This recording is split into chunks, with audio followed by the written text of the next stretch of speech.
gagawin mo pag na-reach yung mga levels na yan? 36.9. Eto na ba? Is this really is it? Natatandaan niyo po itong ginawa kong, sabi ko, parang this is too early pero parang gusto kong gumawa ito ng rising wedge. I think this is too early. Dinrawing ko to. I think eto pa lang, nung nagpapump pa lang. Okay. Mukhang po sumushoot naman doon. Kailangan lang i-fine tune, mga titos and titas.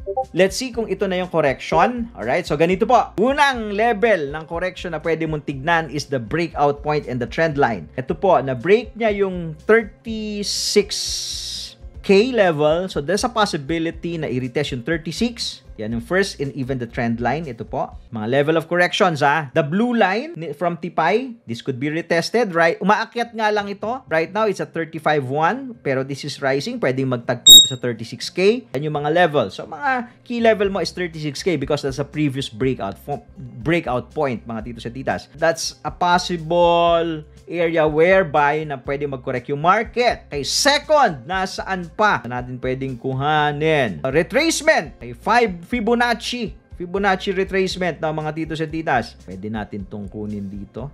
October 2023. Ito. Noong August. Okay, bottom ng 23 all the way here. And then you get the golden zone. Yan ang possible retracement. Okay, yung area po na yan, yung kulay orange na yan, pwede din mag-retrace yan dyan. Kung tapos na, ha, kung ito na yung top, ina-adjust to. So, hindi pa yan final, hindi pa yan na yon kasi mamaya umakyat pa, no? So, right now, ito yung possible. Pero kung i-break itong high, mag-iiba ka na naman ng retracement level. So, napakarami. Napakarami. You just have to wait. You just have to patiently wait ng mga titos at titas. Ngayon, ang tanong na lang, ano gagawin mo pag na-reach yung mga levels na yan? Are you buying or matatakot ka? Alright? Follow for more Tito Moves!